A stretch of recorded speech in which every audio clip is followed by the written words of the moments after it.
ශ්‍රී Lanka Telecom සහ මොබිටෙල් සේවා එක්තැන්ව SLT Mobitel ලෙසින් අලුත් ගමනක SLT මොබිටෙල් එකම එක සබැඳියාව. අලුත් Vim extra anti smell lemon mint බලයයි තද දුගඳ සුන් කරයි.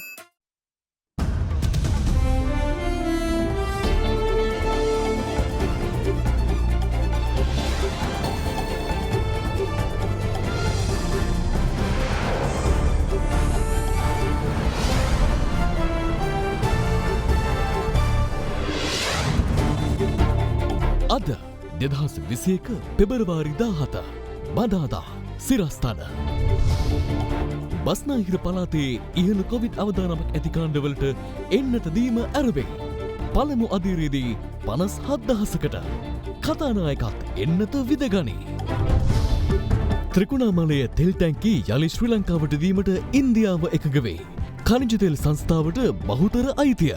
ත්‍රිකුණාමලයේ තියෙන තෙල් ටැංකි ශ්‍රී ලංකාවට ලබා ගැනීම පිළිබඳ කටයුතු කරනවා කියන එක ප්‍රතිඥා දෙන්න කැමතියි. ක්‍රෝඩියා සිලනිකා ශාකය ඉවත් නොකර අධිවේගී මාර්ගය වෙනස් කිරීමට තීරණය කරේ. පරිසර විනාශය ගැන ආරක්ෂක ලේකම්ගෙන් නිලධාරීන්ට දොස්. එක එක්කෙනා රජයට සම්බන්ධ වෙලා වැරදි වැඩ කරන්න යනවා. නව කොවිඩ් වෛරසයකින් බැටකන් එක්සත් රාජධානයේ තවත් කොවිඩ් ප්‍රභේදයක්. ජාන විකෘත වූ කොවිඩ් ප්‍රභේද 7ක් ඇමරිකාවෙනොත්. අනුරාධපුර අවන්තිදේවී ළමා නිවාසයේ දූෂණ හෙළි කළ දැරියන් මානසික රෝගීන් ලෙස හුවා දැක්වීමේ තැතක් ගැන තොරතුරු. හෙළිදරව්ව සිදු කළ උකුස්සාට තර්ජනයක්. කියපන් මම නෙමෙයි කියලා. ඇල්කොහොල් අඩංගු හෑන්ඩ් සැනිටයිසර් භාවිත කරන්න. ලෙඩ රෝග ඇති කරන විෂ බීජවලට එරෙහිව සටන් කරන්න. හඳුන්වා දීමේ මිල රුපියල් 350යි. From Ada Derana, this is Ada Derana Prime Time with Vasanthi Nanayakara and Shatara Albis. Live from Studio 24 in Colombo.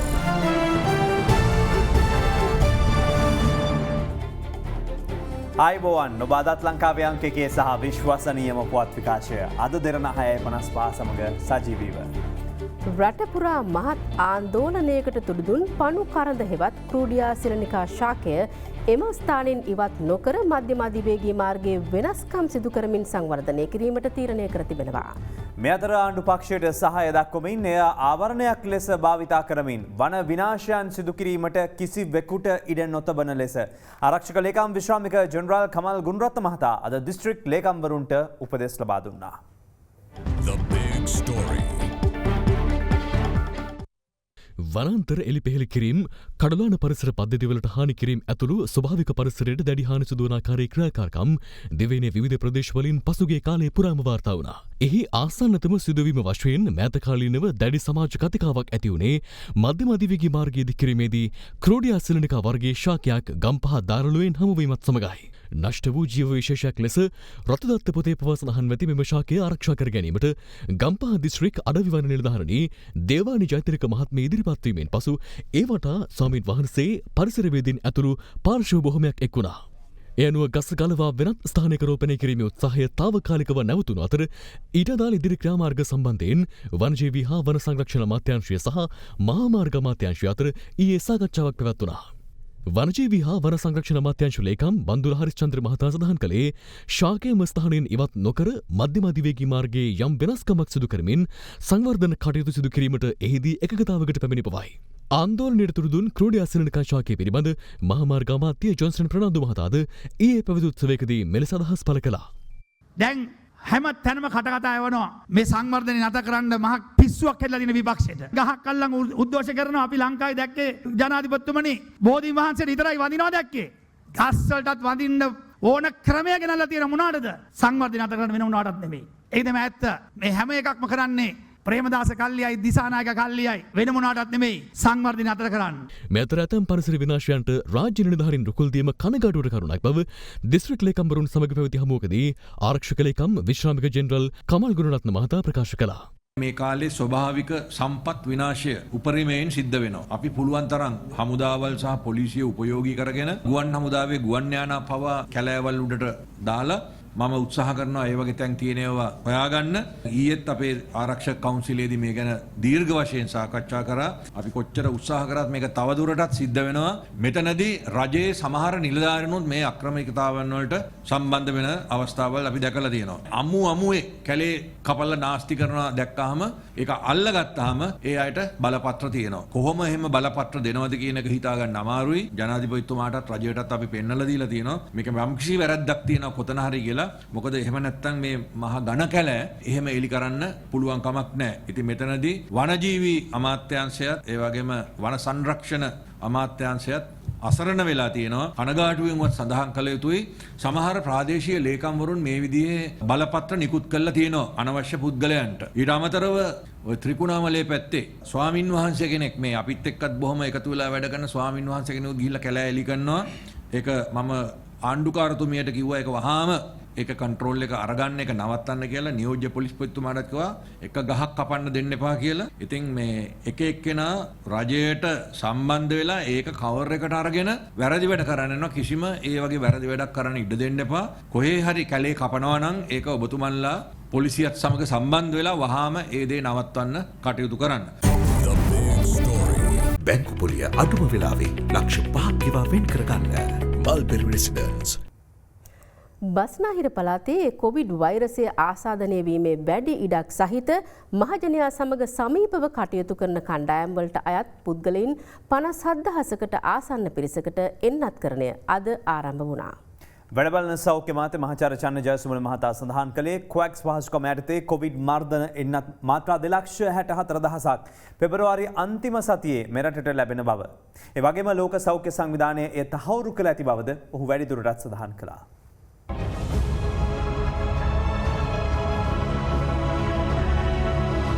Covid මර්ධන එන්නත් කරන ජාතික වැඩසටහන යටතේ බස්නාහිර පළාතේ පුද්ගලයන් 57000කට ආසන්න පිරිසකට එන්නත ලබා දීම අද ආරම්භ කෙරුණා.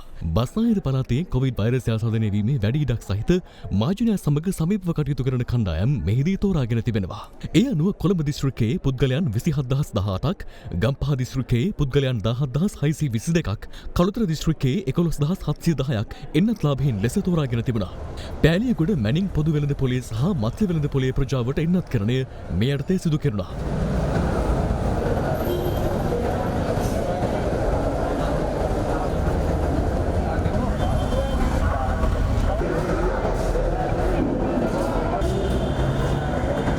එමෙන්ම වැලිසර ආර්ථික මධ්‍යස්ථානයේ වෙළඳ ප්‍රජාව සඳහාද එන්නත ලබා දීමට පියවර ගත්තා. කොළඹ දිස්ත්‍රික්කයේ කොළොන්නාව, ගොතටුව, මොරටුව, එගොඩ උයන සහ හංගල් යන සෞඛ්‍ය බල ප්‍රදේශවලත්, කළුතර දිස්ත්‍රික්කයේ අගලවත්ත, බණ්ඩාරගම, මතුගම, පානදුර, හොරණ, බේරුවල සහ කළුතර යන සෞඛ්‍ය බල ප්‍රදේශවලත් එන්නත්කරණය අද සිදු කෙරුණා. ගම්පහ දිස්ත්‍රික්කයේ ගම්පහ, අත්තනගල්ල, මේගමුව, සීදුව, මහර, බියගම, වත්තල, මිනුවන්ගොඩ, රාගම, ජාඇල සහ කැලණි යන සෞඛ්‍ය බල ප්‍රදේශ ආවරණය කරමින් එන්නත ලබා දී තිබෙනවා. රෝගය පැතිරීමේ අවදානම වැඩි කාණ්ඩ හඹාගෙන ගිහිල්ලා උන්ට එන්නත් ලබා දීම තමයි අපේ උපක්‍රමය වෙන්නේ. ඒ අනුව ඊළඟ අදියරේදී රටේ අනිකුත් ප්‍රදේශවල තියෙන අනිත් දිස්ත්‍රික්කවල තියෙන වැඩිම රෝගීන් ප්‍රමාණයක් වාර්තා වුණ අවදානම වැඩිම ප්‍රදේශවලට එන්නත්කරණය ලබා දීමට අපි බලාපොරොත්තු වෙනවා. පෑලියගොඩ මාළු වෙළඳපොළ, ඒ වගේම මැනින් මාකට් එකේ එළවලු වෙළඳපොළ, වරාය, මත්තල සහ කටුනායක ගුවන්තොටි පොළවල්, ඒ වගේම බන්ධනාගාර නිලධාරීන්, නොරොච්චෝලේ විදුලි බලාගාරයේ සේවකයන්, khනිජ තෙල් සංස්ථාවේ වැඩ කරන රටට බොරතෙල් ගෙනීම සඳහා ඍජුව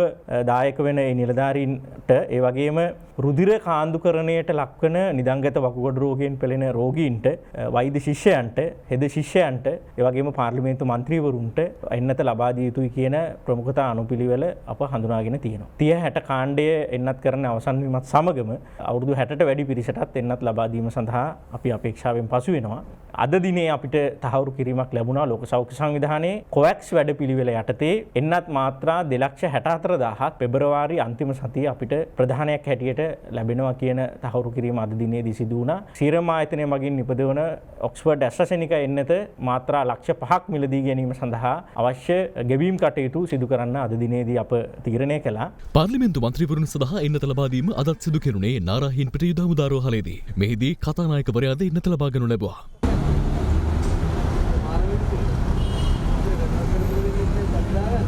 ගහන උණු තින්නවා, ගහන්න නැති උණු තින්නවා. ඔක ඇදිනේ. නෑ අපි ඉල්ලලා ගහගන්න එකක් නෙමෙයි මේක. ජනතාවට බෙදාහරින උදවියට තමයි මුලින්ම ලබා දිය යුත්තේ කියන තීරණය තියෙනවා. ඒ කියන්නේ ඔබතුමා ජනතාව ගැන හිතුවේ ඔබතුමාට ඉස්ලාම් විදගෙන. අපිට යම් හේකින් වැළඳුනොත් අපි බෙදාහරින ප්‍රමාණය පිළිබඳ විශාල ප්‍රශ්නාර්ථයක් තිබුණා. මම ওই මාධ්‍යවේදීන් හින්දා තමයි නැත ගත්තේ. ඇත්තටම අපිට ආදරේට. නෑ ඔයාලට තියෙන බයට. ජනතාවට දීගෙන යනවනේ දැන්. කොහොමද මං ඉතින් අවුරුදු 60 පැන්න වෙනවනේ. ඊයේ දිනේ වන විට මෙරට එන්නත් කරණයට ලක් වූ සමස්ත පුද්ගලයන් ගණන 1,96,163ක් බව වසංගතොරක විද්‍යාංශය සඳහන් කළා. All the private hospitals are considered, all the general practitioners, dental surgeons registered there, full-time and part-time are considered, and the medical center doctors are considered to get vaccination from hospitals on Wednesday and in failing on Saturday. තවත් Covid ආසාදිත මරණ 6ක් සෞඛ්‍ය සේවා අධ්‍යක්ෂ ජනරාල්වරයා ඊයේ තහවුරු කළ අතර ඔවුන් සියලු දෙනාම පිරිමි පුද්ගලයන්. විලඔය, පිළියන්දල, නයිනමඩම, අම්බලන්ගොඩ, පානදුර සහ කොච්චිකඩ යන ප්‍රදේශවල පදිංචිකරුවන් වූ ඔවුන් අතරින් දෙදෙනෙකු ජීවිතක්ෂයට පත්ව තිබුණේ නිවසේදීමයි. ඒ අනුව කොවිඩ් ආසාදිත සමස්ත මරණ ගණන 409ක් දක්වා ඉහළ ගියා. ඊයේ තහවුරු කළ කොවිඩ් ආසාදිතයන් ගණන 756ක් වන අතර දිස්ත්‍රික්ක 23කින්ම ආසාදිතයන් වාර්තා වුණා. කොළඹින් 172ක්, ගම්පහින් 168ක්, මහනුවරින් 73ක්, කළුතර සහ රත්නපුර දිස්ත්‍රික්කවලින් ආසාදිතයන් 64 දෙනෙකු බැගින් හඳුනාගෙනුණා. සෙසු දිස්ත්‍රික්ක 17කින් ආසාදිතයන් 215 දෙනෙකු වාර්තා වී තිබෙනවා. බගවන්තලාව කර්කස්වෝල්ඩ් වතුයායින් තවත් ආසාදිතයන් 90 දෙනෙකු හඳුනාගෙන තිබෙන අතර ඊට පාසල් සිසුවියක් සහ ගුරුවරයෙකු දායාත්. බගවන්තලාව සෙන් මේරිස් දමිළ මහාවිද්‍යාලයේ සිසුවෙකුටත් වෛරස් ආසාදනය වී ඇතැයි තහවුරු වීම හේතුවෙන් ඔහු සහභාගී වූ උපකාරක පන්තිය නවතා දමා සිසුවියන් 11 දෙනෙකු සහ එහි ගුරුවරිය ස්වයං නිරෝධායනය සඳහා යොමු කර ඇතැයි සෞඛ්‍ය අංශ සඳහන් කළා. ගිනිගත් හේන මධ්‍ය මහාවිද්‍යාලයේ 11 වසර සිසුවෙකුටත් වෛරස් ආසාදනය වී ඇතැයි තහවුරු වී තිබෙන්නේ සිදු කළ රැපිඩ් ඇන්ටිජන් පරීක්ෂාවකදී. ඒ අනුව ශිෂ්‍යයන් 8 දෙනෙකු හා ගුරුවරුන් 30 දෙනෙකු ස්වයං නිරෝධායනය සඳහා යොමු කෙරුණා. අද නිවේදනයක් නිකුත් කරමින් අධ්‍යාපන අමාත්‍යාංශය සඳහන් කළේ පාසල් පරිශ්‍රයෙන් බැහැරව විශාල වශයෙන් ළමුන් ඒකරාශී කොට සිදු කරන පෙරහැර, රථවාහන පෙළපාලි හා සංදර්ශන වැනි වැඩසටහන් සහ සෞඛ්‍යමය වශයෙන් අවදානම් සහගත වැඩසටහන් තහනම් කර ඇති බවයි. එසේ වුවද පාසල තුළ විෂය සමගාමී වැඩසටහන් එනම් කතික තරඟ, විවාද තරඟ, රුක්රෝපණ වැඩසටහන්, සෞඛ්‍ය අමාත්‍යාංශය විසින් නිර්දේශිත ක්‍රීඩා ඉසව්, සිසු ආකල්ප සහ කුසලතා සංවර්ධනය සඳහා සිසුන් විශාල වශයෙන් එක්රැස් නොකරමින් සිදු කරන වැඩසටහන්, පාසල් සංවර්ධනය උදෙසා පැවැත්වන නිල රාජ්‍යෝත්සව සහ දුරස්ථ භාවය ආරක්ෂා කර ගැනීමෙන් සෞඛ්‍යවත් පිළිවෙත්වලට අනුකූලව සංවිධානය කළ හැකි වැඩසටහන් සම්බන්ධයෙන් එම තහනම වළංගු නොවන බවද අධ්‍යාපන අමාත්‍යාංශය නිවේදනය කළා. අද දිනේ කොවිඩ් ආසාදිතයන් 369 දෙනෙකු හඳුනාගෙන තිබෙනවා. ඒ අනුව මේ දක්වා කොවිඩ් ආසාදිතයන් 77000 ඉක්මවා මෙරටින් වාර්තා වී ඇති අතර ඉන් 71176 දෙනෙකු ප්‍රතිකාර සහ නිරෝධායන කාල සීමාව අවසන් කර ඇතැයි වසංගතොරක විද්‍යාංශය සඳහන් කළා. ප්‍රතිකාර මධ්‍යස්ථාන 80ක් දක්වා වැඩි වෙලා තියෙනවා. මේ දක්වා තිබුණේ 79යි. ඒ වගේම මෙහි ඇඳන් සංඛ්‍යාව මේ මොහොතේ ඇඳන් 11766ක් ලෙස වාර්තා වෙනවා. එයින් ඇඳන් 6747ක් රෝගීන් සඳහා භාවිතයට ගැනෙනවා. ඒ වගේම දැඩිසත්කාර ඒකකවල 28 දෙනෙක් මේ වෙනකොට ප්‍රතිකාර ලබනවා. බස්නාහිර පළාතේ පළාත් සෞඛ්‍ය සේවා අධ්‍යක්ෂ කාර්යාලයට අනුයුක්ත වූ රෝහල් හා සෞඛ්‍ය සේවා ආයතනවල සේවය කරන ඇතැම් වෛද්‍යවරුන් සඳහා මාස කිහිපයක සිට වැටුප් ගෙවා නැති බව රජ්‍ය වෛද්‍ය නිලධාරීන්ගේ සංගමය අද අනාවරණ කළා. වෛද්‍යවරුන් 38ක් වැනි ප්‍රමාණයකගේ වැටුප් ලබා දීම පහුගිය මාස කිහිපයක් තුළ නැවතිලා තියෙනවා. කොවිඩ් සමයේ බරපතල ලෙස දිවාරෑ මහන්සියලා මේ සේවය කරන වෛද්‍යවරුන්ට වැටුප නොලැබීම හින්දා ඔවුන් ඉතාමත් අපහසුකාරී තත්ත්වයකට පත් වෙලා ඉන්නවා. එම මුදල් ප්‍රතිපාදන සෞඛ්‍ය අමාත්‍යාංශයෙන් පළාත් සභාවට ලබා දීමට එකඟතාවයද පළ කරලා තියෙනවා. මේ මුදල් ප්‍රතිපාදන ප්‍රතිපූර්ණය කිරීමේද එකඟතාවයක් ලැබී තිබුණත් ප්‍රධාන ලේකම්තුමාගේ පාර්ශ්වයෙන් ඒ සඳහා අනුමැතියක් ලබා නොදී තිබීම නිසා මෙම වෛද්‍යවරුන් ඉතාමත් අපහසුතාවයකට පත් වෙලා තියෙනවා. මේ අතර කොවිඩ් වෛරසයේ විකෘති ප්‍රභේදයකින් දැඩි ලෙස බැටකමින් සිටින එක්සත් රාජධානිය තවත් අවධානමකට මුහුණ දී සිටිනවා. ඒ තවත් නව කොවිඩ් වෛරස ප්‍රභේදයක් හඳුනා ගැනීමත් සමගින් එයද රට තුළ හානිදායක තත්ත්වයක් ඇති කළ හැකි බවටයි එඩින්බරෝ විශ්වවිද්‍යාලයේ විද්‍යාඥයන් අනුතුරු අඟවන්නේ. නව ප්‍රභේදය නම් කර ඇත්තේ B1525 නමින්. එය දකුණු අප්‍රිකාවෙන් හඳුනා ගැනුණු කොවිඩ් නව වෛරස ප්‍රභේදයට බොහෝ දුරට සමාන බවයි වාර්තා වන්නේ. මෙහි බැලෑරුම් බව දක්වමින් සෞඛ්‍ය බලධාරීන් පවසන්නේ දැනට භාවිත කරන කොවිඩ් එන්නත්වල ඵලදායීතාව මේ නිසා අඩු වී හැකි බවයි. නව වෛරසය ආසාදිත වූවන් 38 දෙනෙකු මේ වන විට හඳුනාගෙන ඇති බව එක්සත් රාජධානිය පවසනවා. නව වෛරස ප්‍රභේදය ඇමරිකාව, ඩෙන්මාර්කය, නයිජීරියාව ඇතුළු රටවල් කිහිපයකින් හඳුනාගෙන ඇති බවයි එඩින්බරෝ විශ්වවිද්‍යාලය වැඩිදුරටත් සඳහන් කළේ. මේ අතර සමාන ජාන විකෘති සහිත කොවිඩ් වෛරස ප්‍රභේද 7ක් මේ වන විට ඇමරිකාවෙන් සොයාගෙන ඇති බව ලුසියානා ප්‍රාන්ත විශ්වවිද්‍යාලයේ වෛරස වේදීන් පවසනවා. ඊයේ දින තුළදී කොවිඩ් වෛරස ආසාදිතයන් 3,42,000කට අධික පිරිසක් හඳුනා ගැනීමත් සමග ගෝලීය කොවිඩ් වෛරස ආසාදිතයන් සංඛ්‍යාව කෝටි 11ක් වවා ගියා. ලෝපුරා රටවලින් මේ වන විට වාර්තා වී ඇති කොවිඩ් මරණ සංඛ්‍යාව 24,30,000කට අධිකයි.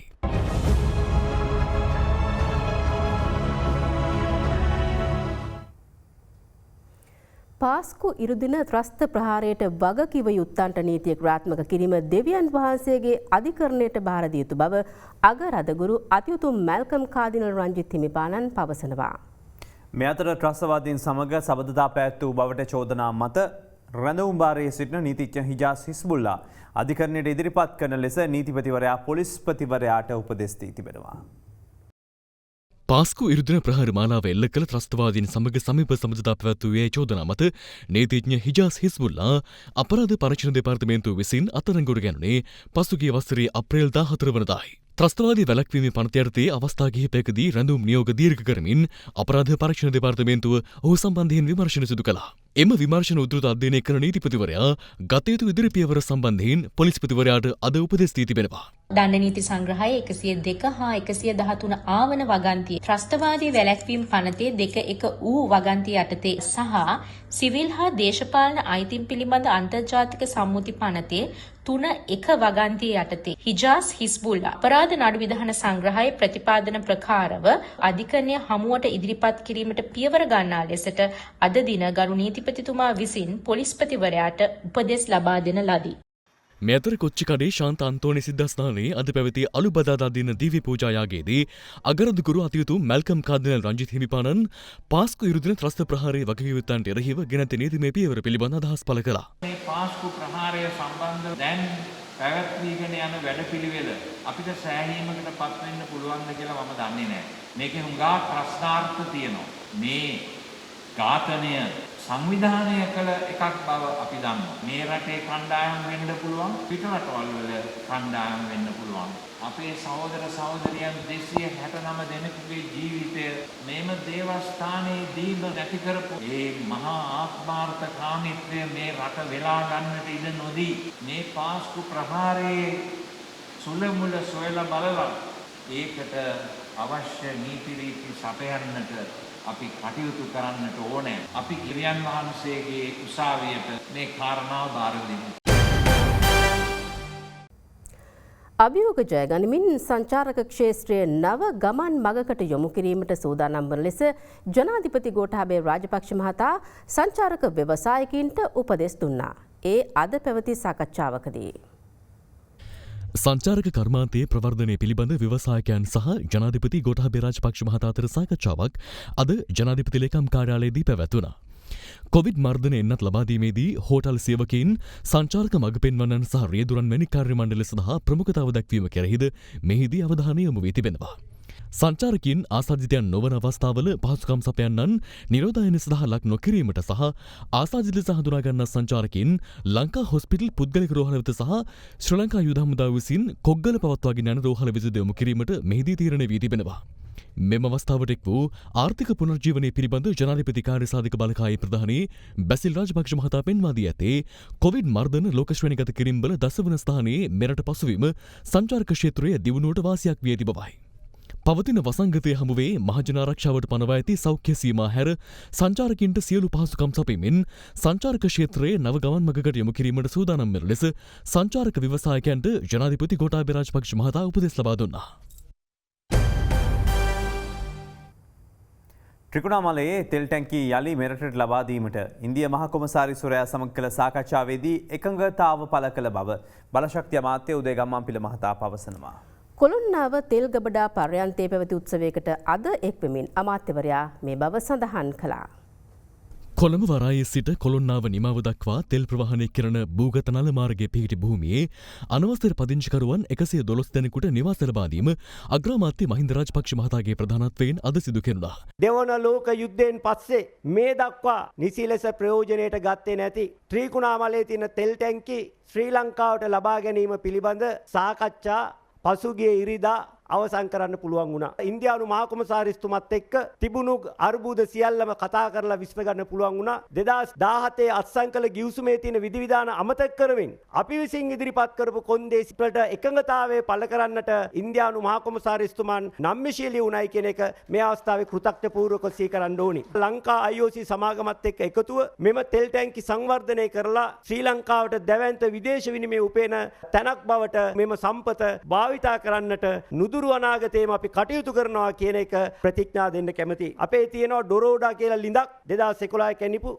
ඒකේ ගෑස් තියෙනවා වසර 30ක් මෙගවොට් 10ක විදුලි බලාගාරයක් නඩත්තු කිරීමට ප්‍රමාණවත් ගෑස් තියෙනවා. බැරකියුඩා කියන ලිඳේ වසර 10ක් මෙගවොට් 300ක ගෑස් විදුලි බලාගාරයක් නඩත්තු කරන්න ප්‍රමාණවත් ගෑස් තියෙනවා. මේ මා සම්පත පොළොව යට තියාගෙන අපි ලෝකෙට ණය වෙමින් දුක් විඳිමින් සිටිනවා. ඒ නිසා ශ්‍රී ලංකාව දුක් විඳ යුගය නුදුරු අනාගතයේම අවසන් කරනවා කියන ප්‍රතිඥාව අපි ජාතියට ලබා දෙමින් ත්‍රිකුණාමලය තෙල් ටැංකි යළි මෙරටට ලබා දීම සම්බන්ධයෙන් මාධ්‍යවල පළ වූ ඇතැම් වාර්තාවලට ප්‍රතිචාර දක්වමින් ශ්‍රී ලංකාවේ ඉන්දිය මහ කොමසාරිස්වරයා අද නිවේදනයක් නිකුත් කරමින් සඳහන් කළේ මෙම තෙල් ටැංකි සංකීර්ණය සංවර්ධනය කර ක්‍රියාත්මක කිරීම සඳහා ශ්‍රී ලංකාවට සහාය ලබා දෙමින් එක්ව කටයුතු කිරීමට ඉන්දියාව සූදානමින් සිටින බවයි.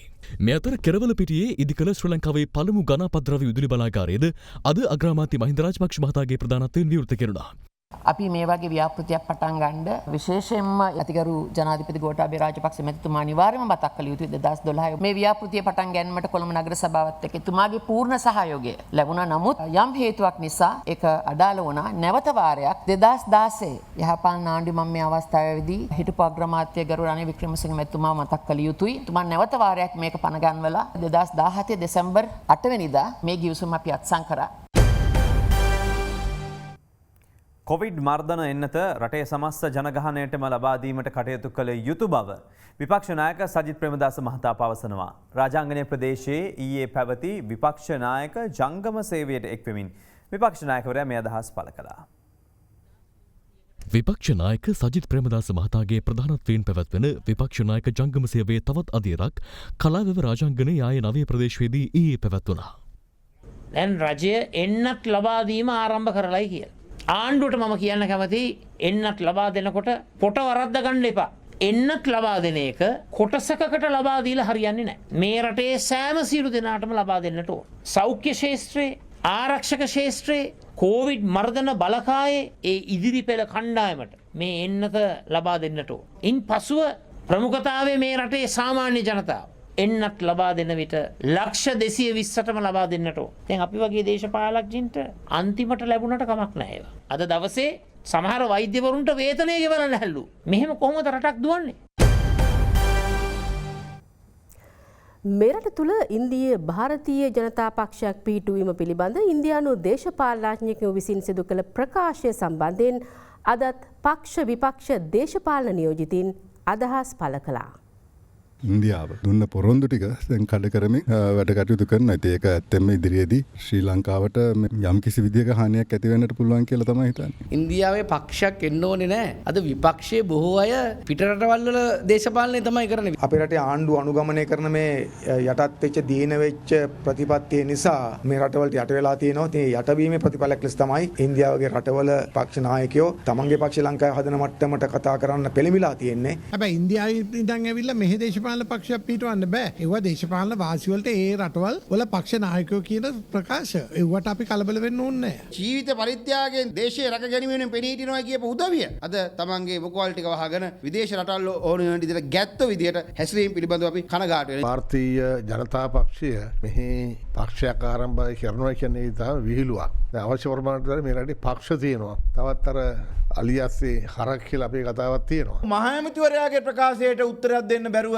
ආණ්ඩුව නිරුත්තර වෙලා ඉන්නේ ඇයි? ආණ්ඩුව මේ වෙලාවේ සද්ද නැතුව ඉන්නේ ද්විත්වපුරවැසි භාවය නිල භාවයක් ලබා දීම හරහා ජාත්‍යන්තරයට රිංගන්න පුළුවන් වටපිටාව හදලා තියෙනවා. BJP දේශපාලන පක්ෂය මේක නිල ප්‍රකාශයක් නෙමෙයි නිසා රජයක් වශයෙන් ප්‍රතිචාර දක්විය යුතු නැහැ. LTT එකේ දේශපාලන හස්තිය තමයි ද්‍රවිඩ සන්ධානය. ඉතින් ඒ වගේ BJP එකට BJP හැටියට එන්න වෙන්න බෑ. නමුත් ඔවුන් වෙන නමකින් ඇවිල්ලා ඕන විදිහකට ලංකාවේ දේශීය අයත් සමග එකතු වෙලා දේශපාලන පක්ෂ පටන් ගන්න පුළුවන්. ඒක අවශ්‍ය දෙයක් නැහැ. ඇත්තටම ඉන්දියාවට මේ අලුතෙන් පක්ෂ පටන් ගන්න ඕනේ නැහැ.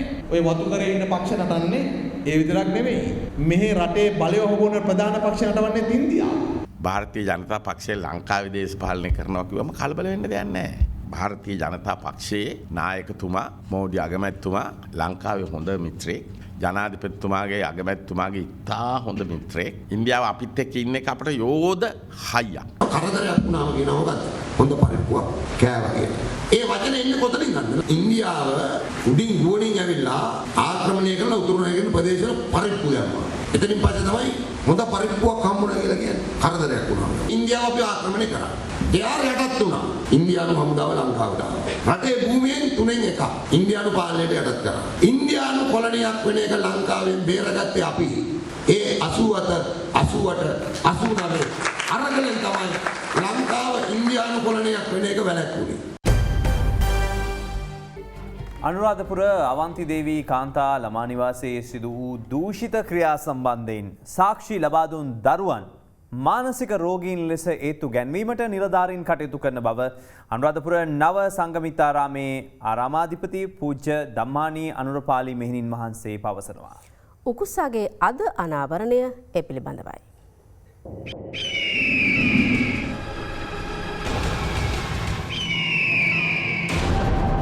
අනුරාධපුර අවන්තිදේවී කාන්තා ළමා නිවාසයේ සිදු වූ ලිංගික අඩත්තිට්ටම් පිළිබඳව අද දෙරණ උකුස්සා පසුගියදා සිදු කළ හෙළිකිරීමත් සමග රට තුළ දැඩි කතාබහක් මතුවුණා. එමෙන්ම එහි සේවකයන් පිරිසක් ඒ තුළ මත්පැන් පානය කරන ආකාරයද අප අනාවරණ කළා. උකුස්සාගේ මෙම අනාවරණයෙන් පසුව විශේෂ අමාත්‍ය පියන් නිශාන්ත මහතා සහ උතුරුමැද පළාත් ආණ්ඩුකාර මහිපාල හේරත් මහතාද අවන්තිදේවී ළමා නිවාසයට යන්නේ මේ පිළිබඳව පරීක්ෂණයක් පැවැත්වීමට බලධාරීන්ට නියෝග කිරීම සඳහායි. එහෙත් ඔවුන් එහිදී ගත් තීන්දුව తీරන ස්ථාන මාරුවීම්වලට පමණක් සීමා වී ඇති බවයි වාර්තා වන්නේ. මාසයකට වැඩි කාලයක් ගිහිල්ලා තියෙනවා. දුන්න දඬුවම මොකක්? 7-5ක දෙයක් මේ සිද්ධිය සම්බන්ධව වෙලා නැහැ. බලධාරීන්ගේ කල්මැරීමේ පසුබිම තුළ අවන්තිදේවී ළමුන් විකිණීමට කතාබහ කළ කේ කීර්තිරත්න නම් නිලධාරියා උකුස්සාට දුරකථන ඇමතුමක් ලබා දී අසභ්‍ය වචනයෙන් බැනවදුනේ මෙලෙසෙන්. හලෝ. යා. අර ඔයාට මේ ළමය ඉල්ලෝනේ මගෙන්. ඔව්. දෙන්න පුළුවන් දැන් මේ ලක්ෂ 20කට. අනේ දෙර ඔබ කියපන් මම නෙමෙයි කියලා. බොහොම සන්තෝෂයි. මේ අතර ලංකා ගුරු සංගමය පෙන්වා දෙන්නේ චෝදනා එල්ල වූ අවන්තිදේවී කාන්තා ළමා නිවාසයේ පාලිකාව තවදුරටත් එහි සේවය කරන බවයි. අපිට පේන්ඩ බොහෝ අය කියනවා දැන් පරිවාස කොමසාරිස් ඉවත් කරා කියලා. එයාට හැබැයි මේ හා සමාන බලයේ සහිත තනතුරක් තමයි දීලා තියෙන්නේ හිටපු පරිවාස කොමසාරිස්. ඒ වගේට පාලිකාව තාමත් එතනම වැඩ කටයුතු කරනවා. මේකේ තෝරු මෝරු සියල්ලම බේරලා හාල් මැස්සෝ කොටු කරන වැඩ පිළිවෙලක් යන්නේ. මේකෙන් වෙන්නේ මේ ළමයි තවත් අනතුරට ලක්වීම. මෙවන් පසුබිමක මාධ්‍ය හමුවක් ඇඳවමින් අනුරාධපුර නව සංගමිත්තාරාමේ ආරාමාධිපති මෙහෙණින් වහන්සේ අනාවරණ කළේ මෙහි සාක්ෂි ලබා දුන් දරුවන් මානසික රෝගීන් ලෙස ඒත්තු ගැන්වීමට බලධාරීන් කටයුතු කරමින් සිටින බවයි. එම දරුවන් සමහර විට පාසල් නොයන හේතුවක් බවට පත් වෙලා තිබෙනවා. ඒ වගේම තමයි මේ ළමයිගේ දහම් පාසල් අධ්‍යාපනය මේ වෙනකොට නතර වෙලා තිබෙනවා. මොකද ඒ ළමයි පිටතට ගිහිල්ලා තව මොනවා හරි දෙයක් කියයි කියන බයට තමයි ඒ ළමයිව දහම් පාසල් නොයවා සිටින්නට මේ ඇතුලේ ඉන්න නිලධාරි මණ්ඩලය කටයුතු කරලා තිබෙන්නේ. මේ සාක්ෂි දීපු ළමයි ටික මානසික රෝගීන් කියලා ඒ ළමයිව ඒ පැත්තට හරවලා තියලා වැරදි කරපු ටික බේරගන්න උත්සාහයක් කරනවා. දෙරණ උකුස්සයන් පසුගිය මාධ්‍ය අපට හොඳට ප්‍රදර්ශනය කරලා දුන්නා. නමුත් එතන ඉන්න ලොකු ලොක්කන්ට ඕන හැටියට මේක යට ගහන්න ඉඩ දෙනවද? ජනාධිපතිතුමනි ප්‍රශ්නේ තියෙන්නේ ඔබතුමාටයි. අතම් මේ ප්‍රශ්නේ යට ගැහුවොත් අපේ රටේ කාන්තාවන්ට වෙන අසාධාරණයේ පිළිබඳව හඬක් නැතුව යනවා. තවත් ප්‍රමාද නොවේ. බලධාරීන් දැන්වත් කබලෙන් ලිපට වැටේ සිටින මෙම දරුවන් වෙනුවෙන් ගනු ලබන තීන්දුව తీරන පිළිබඳව අද දෙරණ උකුස්සා අවධානයෙන්. තවත් පුවත් කිහිපයක් දැන්. දිවයින පුරා බතෙක් කර්මාන්තය පුහුණු කිරීමේ මධ්‍යස්ථාන 200ක් ස්ථාපිත කිරීමේ වැඩපිළිවෙලේ තුන්වන අදියර පොළොන්නරුවේදී අද ආරම්භ වුණා. ඒ අනුව නවනගරයේ ප්‍රදේශයේ බතෙක් පුහුණු මධ්‍යස්ථානය අද උදෑසන හිටපු ජනාධිපති මෛත්‍රීපාල සිරිසේන මහතාගේ සහ රාජ්‍ය අමාත්‍ය රොෂාන් රණසිංහ මහතාගේ ප්‍රධානත්වයෙන් විවෘත කෙරුණා.